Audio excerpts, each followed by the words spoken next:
आज का एक अचंभित विषय है पिता का घर। भारतीय संस्कृति ने विश्व को मानव सभ्यता का मार्ग बताया। ये भारतीय संस्कृति में ने सबसे पहले परमात्मा एक है उनका संशोधन किया। यही भारतीय संस्कृति ने विश्व के सबसे पहले 4 वेद शास्त्र की रचना की। वो धार्मिक ग्रंथ तो है ही, उनके साथ वो मानव सभ्यता प्रकृति विज्ञान के विश्व के प्रथम ग्रंथ है। हमने 4 वेद पढ़े हैं, उसमें शब्द है विवाह। तब सारी दुनिया की संस्कृति में स्त्री पुरुष एक पशु की भांति जीते थे। तब आज से हजारों साल पहले स्त्री और पुरुष का जुड़ाव विवाह संस्कार से हो, वो सभ्यता का विश्व को दर्शन देने वाली हमारी भारतीय संस्कृति है। वो तब विवाह में दूसरे गांव की लड़की अनजान गांव में अनजान परिवार में बहू बनकर आती है। तब उनकी सुरक्षा के लिए, उनके सुख दुख के साथ के लिए हमारे पूर्वजों ने एक परंपरा शुरू की कि गांव में कोई दूसरे परिवार का घर को वो बाप का घर घोषित करते और वहां से उनको यहाँ घर पर ले आते। तो लड़की को अपने माता पिता का घर तो है, लेकिन गांव में एक अपने पिता का घर मिल जाता।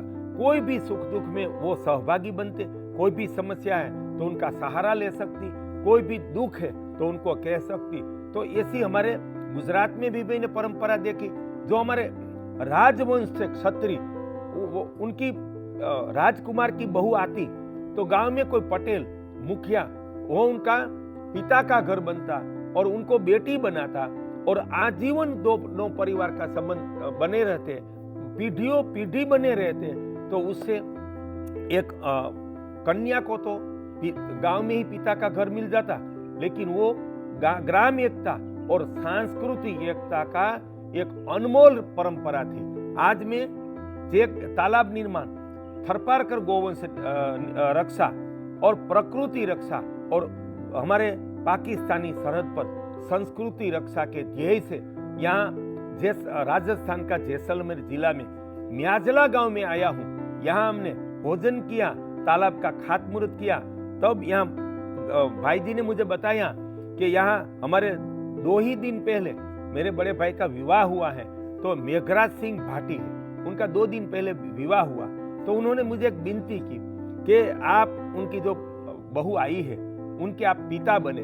तो आज मैं अचंभित हो गया कि मैं गुजरात का व्यक्ति और राजस्थानी संस्कृति में एक विवाह करके एक बेटी आई है, उनका पिता बनने का मुझे सौभाग्य प्राप्त हुआ है। उनको मैं मेरा परम सौभाग्य मानता हूँ। और ये कैलाश बेटी जो बाहर गांव से म्याजला आई है, तो मैं उनको अपनी बेटी के नाते से सामाजिक सांस्कृतिक संबंध से स्वीकार करता हूँ और उनको छोटी सी एक भेंट प्रदान करता हूँ, लो बेटा रखो। और ये गांव में मैं उनका पिता बना हूँ तो हमारे जल क्रांति ट्रस्ट के सहयोग से इस गांव में ये एक बेटी सरोवर बनाएंगे, एक तालाब बनाएंगे और उनको बेटी सरोवर नाम देंगे। तो देशवासियों, ये हमारी एक भव्य दिव्य सांस्कृतिक परंपरा है, उनको हम बनाए रखें।